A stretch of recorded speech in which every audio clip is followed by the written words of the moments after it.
The face of Tottenham Hotspur, our captain, and arguably one of the two greatest players in the modern history of the football club, may be leaving on a free transfer to Spanish giants Barcelona this summer. How would you feel about that, Spurs fans? I'll let you know my thoughts. Meanwhile, Tottenham have been linked with more exciting signings that are definitely worth discussing. And over at Anfield, despite him seemingly being angry with Trent for lining up his own move to the Bernabeu, club captain Virgil van Dijk's representatives have apparently approached Real Madrid to see if they're interested in taking him too. All this and more on today's episode of Daily Premier League Transfer News with me, Barnaby Slater. Guys, thank you so much for watching and for listening and for all of your support. Please do give this video a like if you're watching on YouTube and press that subscribe button if you're not already a subscriber. I'm getting closer and closer to 15,000 subscribers. And if you like daily Premier League transfer news and transfer news from further afield, always starting, of course, with my team, Tottenham Hotspur, then give this channel a subscribe.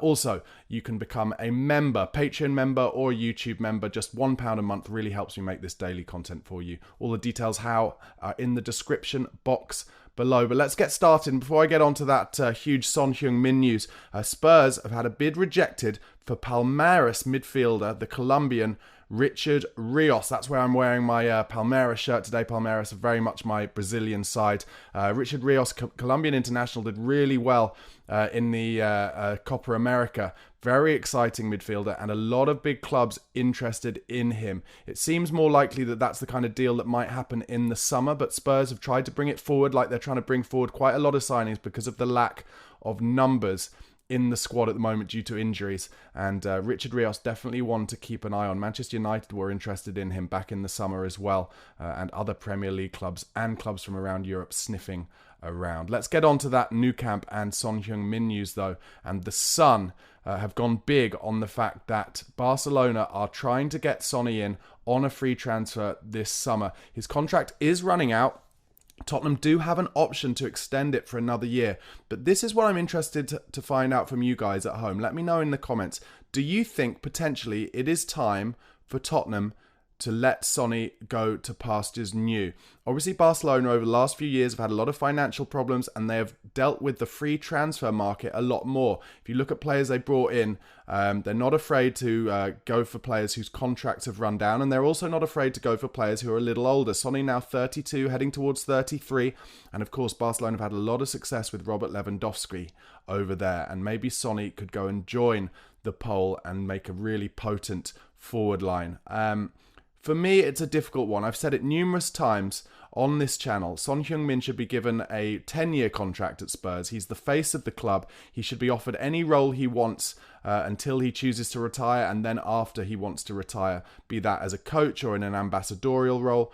But one thing I would say is that Ange Postecoglou has been pretty upfront and pretty blatant about his wanting to rid the club of the players who were kind of more attached and associated with the Pochettino era and the previous hierarchies at the club. And the only two really remaining are Son Heung-min and Ben Davies, both of whose contracts are running out in the next year or so, 6 months or year or so.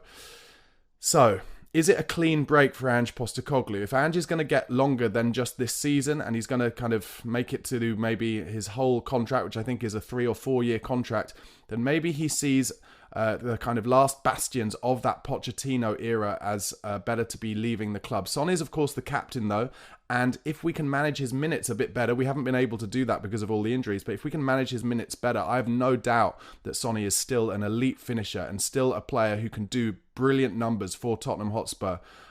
But we need to be able to get our players back, and we need to be able to rest him more so that when he does come on, a little bit like how he did at the weekend against Newcastle, he looked a lot more potent because he'd been on the bench and because we'd managed to rest him and he'd had a week off due to the first week of not having 2 games in 7 days. So for me, I would still choose to keep him at Spurs, but also the last thing I want to say about it is Sonny deserves to go somewhere and win the trophies that his career deserves, basically. And Barcelona would be a great option for that. And therefore, if Sonny goes to the club and says, I want to go to the Nou Camp, then I personally think then Daniel Levy and the board should say, absolutely, you can go there with our blessing on a free transfer.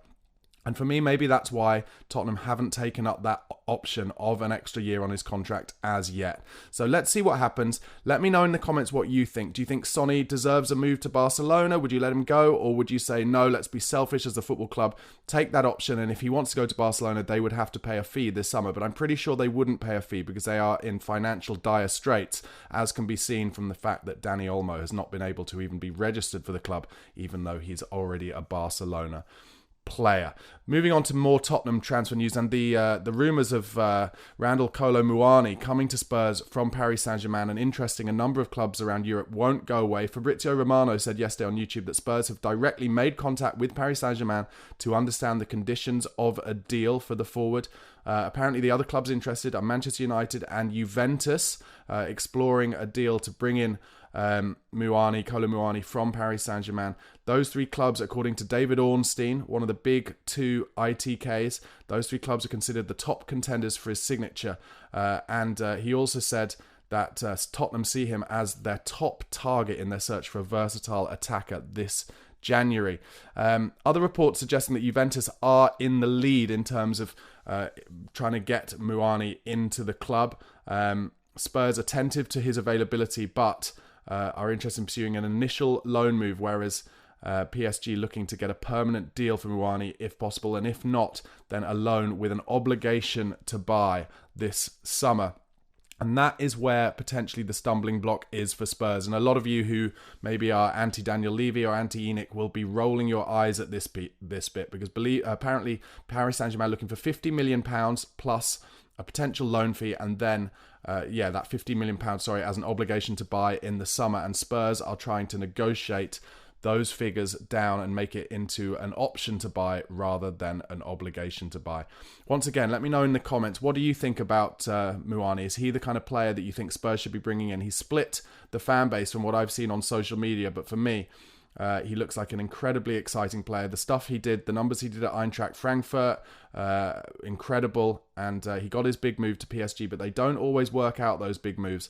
And for all of you saying that basically any player who goes to a big club and then can't go anywhere else, it'll never work. Well, I would say look at Kulusevski, look at Rodrigo Bentancur. And if you want to go back into the history books, don't forget that Thierry Henry got his huge move to Juventus from Monaco, and it didn't work out there. And then he came to the Premier League and ripped it up.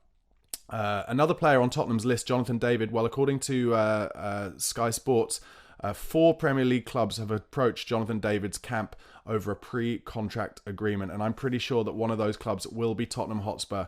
Daniel Levy and Big Ange Postecoglou, Johan Lange, Scott Munn are looking at that free transfer market, and Jonathan David is towards the top of the players who are highly sought after, who you could get on a free this summer. Another player who's been on Tottenham's list for a long time and Spurs have inquired about again this January is the Inter midfielder David Fratesi. This for me is very much a Fabio Paratici deal. He's been on his phone, he's seen at the Tottenham Hotspur Stadium, on his iPod headphones as per usual, trying to get deals done. Spurs looking to add depth to their squad and have targeted the Italian international. So another one to keep your eye on. Don't forget that with Tottenham's transfer strategy, especially under Johan Lange, they like to try and keep things under wraps. Obviously the keeper Kinsky we didn't know anything about until the deal was basically done. A year ago we didn't know anything about the Timo Werner deal until it was done. So these names are on the list for Spurs and have been for a while for sure. However, maybe it's more likely that something will come a little more out of a left field. So if that Kolo Muani deal can't happen, then there will definitely be talks from Johan Lange and Scott Munn with other players on the list, and Fabio Paratici over in Serie A as well for sure. An interesting one from Fabrizio Romano yesterday to do with Manchester United, which is relevant to Spurs as well. They have now added the Danish international fullback Patrick Dorgu to their list. Dorgu, who's been on Tottenham's list for a long time, a player that Spurs are really keen to get in if they can get the numbers right. Well, Manchester United now making that a little bit more difficult. He's been monitored by their scouts in Serie A and for the Danish national team. And they are looking for left-sided wing-backs, of course, because Luke Shaw just doesn't get on the pitch. And currently they're playing Diego Dallo out there. Some more news on Tottenham's new keeper, Antonin Kinsky. There was a great article in The Athletic, a couple of good articles in The Athletic about him in the last couple of days that I can really recommend. One by Seb Stafford-Bloor, who's done a real deep dive, speaking to his old coaches and speaking to a lot of players, coaches and a lot of people who know Kinsky. An anonymous Bundesliga scout said about the keeper, he reminds me of Manuel Neuer. His style has some differences, but he seems bigger than he really is. He has presence and gives off a sense of not being afraid. Reports are that negotiations for the Czech keeper began just after Christmas Day and that the signing was driven by the technical director Johan Lange, and then Daniel Levy got involved in the final stages of the talks, as he tends to do, doesn't he? When it comes to the numbers, that is when Levy gets involved, keeping kind of a tight rein on Tottenham's financial ship. The good news in terms of his availability for the Liverpool Carabao Cup semi-final first leg tomorrow night is that yesterday afternoon Kinsky was granted a UK work permit, so he can train now, and he is eligible to potentially play against Liverpool at the Tottenham Hotspur Stadium tomorrow night. Now that brings up an interesting question, doesn't it? Brandon Austin made his debut, did really well at the weekend. Fraser Forster will more than likely be back from his illness, and Antonin Kinsky will be available. So who are you choosing to be number one against Liverpool in that huge game for Spurs? A game where I feel we just need to get through it. We need to stay kind of ideally a draw or a win, but within a goal of Liverpool at the very least going to Anfield for the second leg in a month's time. Do you take a risk on the new kid? His distribution looks great. He looks very confident. Do you let Brandon Austin have another go because he did such a good job? Or do you straight away bring Fraser Forster back for his experience? That's a tough decision, and one that Ange Postecoglou will have to make, and I guess they'll all be looking at Kinsky's training very, very in a very, very focused way this afternoon. Some more relevant news, this time coming from Liverpool actually, that they are now considering a move for Real Betis midfield Johnny Cardoso. Now that's relevant to you Spurs fans because Tottenham have a first look agreement on Johnny Cardoso that they basically put into the selling deal that came up for Giovanni Lo Celso during the summer. So part of that deal was that Tottenham have first dibs on their midfielder Johnny Cardoso next summer. It has been reported that Tottenham are trying to potentially bring forward that deal to this January, but Liverpool becoming interested in the player throws something extra in the mix. For me, it's good news in that clearly Cardoso is rated, and a lot of big clubs thinking that he can do well in the Premier League. But will that stifle Tottenham's ability to get him in the door? Let's see what happens with him. Some other Tottenham news: Richarlison, Mikey Moore and Kinsky all took part in full first team training yesterday apparently. And just some final news for some of you older Spurs fans. Robbie Keane, ex-Tottenham legend, twice a Tottenham player. He is just about to sign in as the Ferencváros head coach, where he's replacing Pascal Janssen. Robbie Keane making his moves in management. Not someone who I would automatically think would be a natural manager, but you just don't know, do you? I wouldn't have thought Zinedine Zidane would make a great manager, and he's won absolutely everything, hasn't he, as a boss? So let's see what happens with Keano. Good luck to him. Okay, before I get into some other wide-ranging Premier League transfer news, guys, once again, if you like this video, please do give it a like. The more likes we get, the more suggested videos it goes into on YouTube, and I want to get these videos seen by as many people as possible. And please do give me a subscribe. Like I said, I'm getting closer to 15,000 subscribers now. I want to get there as quickly as possible. I want to really create a community here. So if you like regular transfer news and updates, and that's especially during January and the summer, and also always starting with, of course, my team, Tottenham Hotspur, then do give this a subscribe. And also you can listen to it on the podcast platforms, be that Apple Podcasts or Spotify. Just go there, type in the Spurred On podcast and give me a subscribe or a follow. Thanks so much. Okay, let's go over to Old Trafford. And some big news that Man United's bid to sign Swedish international Viktor Gyökeres from Sporting may be gazumped by Bayern Munich. That's an interesting one. Of course, Bayern Munich have Harry Kane. He's been injured recently, but Gyökeres is interesting a lot of clubs around Europe. Really exciting play. He scored another hat-trick the other night. I think it's his 5th of the season. He's certainly getting a bit big for Sporting Lisbon, but from everything I've heard, Man United don't have a lot of money to spend at the moment because of all the money they've spent in recent years and having to keep up with profit and sustainability rules. So I'm not sure how they're going to afford the kind of 60 to 80 million that Gyökeres will undoubtedly command, or Sporting Lisbon will command anyway. Staying there, Juventus have offered Dusan Vlahovic to Man United as part of a deal for Joshua Zirkzee, apparently. Vlahovic has been interested in clubs in the Premier League for years. Arsenal have always been interested in him. Spurs had him on their list for a while, but will he end up at Manchester United? According to David Ornstein, reports of Marcus Rashford turning down a move to Saudi Arabia are not accurate, while a swap deal for Victor Osimhen would be very complicated. I don't think a move to Saudi Arabia would be good for Marcus Rashford at this stage of his career. He apparently wants to get his England spot back, and I don't think he would do it over there. Certainly hasn't helped even Tony, who hasn't got in a squad since he moved to Saudi Arabia. AC Milan among several clubs expected to hold talks to discuss conditions of Rashford for a loan deal in January. And more clubs around Europe are expected to approach Man United to understand whether that can happen. Movements around Marcus Rashford set to start. So yeah, that seems more likely to me. And I think, I've said it before, a potential loan deal to somewhere in Europe could work for him. Two Saudi clubs do apparently want to sign Man United's midfielder Casemiro. I can see that happening though. Casemiro a bit older. Real Betis, one of several clubs hoping to take Antony on loan from Manchester United. One of those other clubs is Greek side Olympiacos. Answer me this: is Antony the worst Brazilian player to ever play for the Premier League? Play in the Premier League, sorry. I saw a little social clip from the club with Rory Jennings and Adam McCauley yesterday. They were discussing who the worst Brazilian player ever to play in the Premier League was, and Antony was certainly up there. Let me know what you guys think. Over to Anfield, and as I said at the top, Real Madrid have apparently rejected the chance to sign Liverpool's club captain Virgil van Dijk on a free this summer after the 33-year-old's management approached Real Madrid and said that he would love to play for them. Why would Real Madrid turn down Virgil van Dijk? That really surprises me. Maybe I guess they're going for a younger flavour of defender in terms of centre-backs. But Van Dijk for me, one of the best defenders in the world. But maybe he also wants a kind of one last long contract, and that's not something Real Madrid wanted to do. Also at Liverpool, they're plotting a move for Feyenoord's Algerian winger Anis Hadj Moussa, who's 22 years old. That's the kind of deal that might make sense for Liverpool because, of course, Arne Slot came from the Dutch league and will know it inside and out.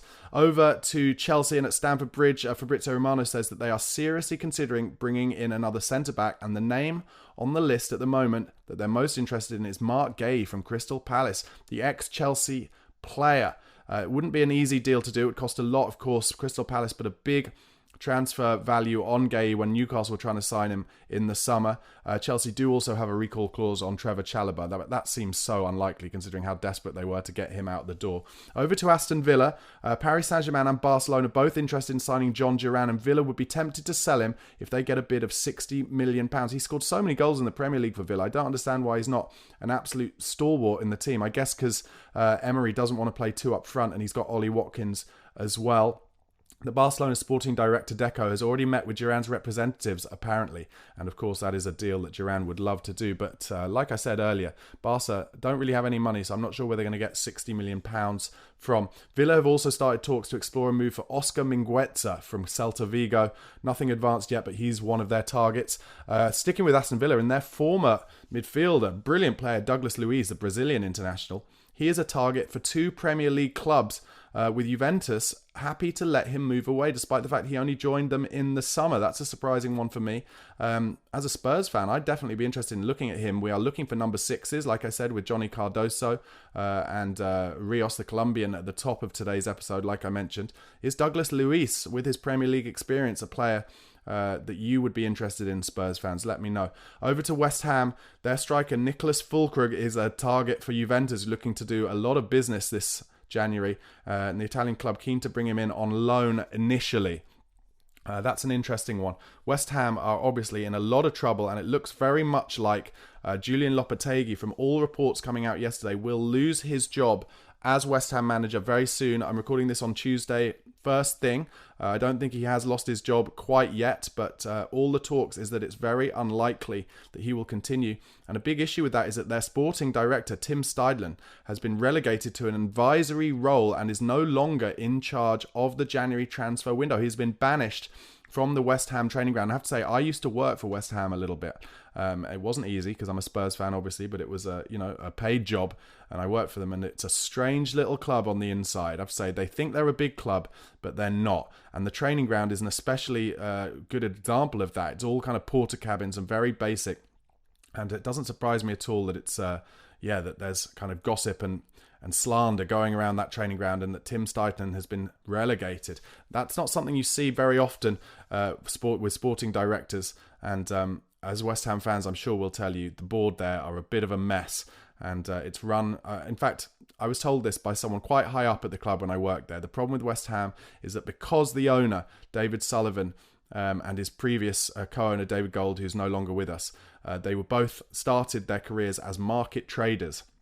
And as a result, West Ham are run like a market stall. Even though they see themselves as a big club because they moved into a big stadium, it's still run like a market stall from top to bottom. And that's why they get themselves in so much trouble. But the person rumoured to be coming in for Lopetegui will be Graham Potter, the ex-Chelsea and Brighton boss. Let's see if that happens soon. And over to Crystal Palace. Crystal Palace are the main club interested in 19-year-old English midfielder Joe Bellingham, who Sunderland value at about £20 million. Exciting young talent. Will this be another one like Adam Wharton, who Crystal Palace pull the trigger on, and then he does really well for them and they get a big sell-on fee potentially, because Wharton has been interesting a lot of clubs since he moved to Crystal Palace from Blackburn. Okay, guys, that's the end of today's daily Premier League transfer news. Thank you so much for watching. Please do give the video a like. Please do subscribe to my channel if you haven't already. I'm trying to get to 15,000 subscribers. Would love to have you on board. And like I said, give this a listen on the audio platforms as well. Just type in the Spurred On podcast and you'll get these daily Premier League transfer news videos during January. And always, as ever, starting with my club, Tottenham Hotspur. Okay, guys, enjoy the rest of your Tuesday. Hope you enjoyed the episode. Have a good one. Goodbye.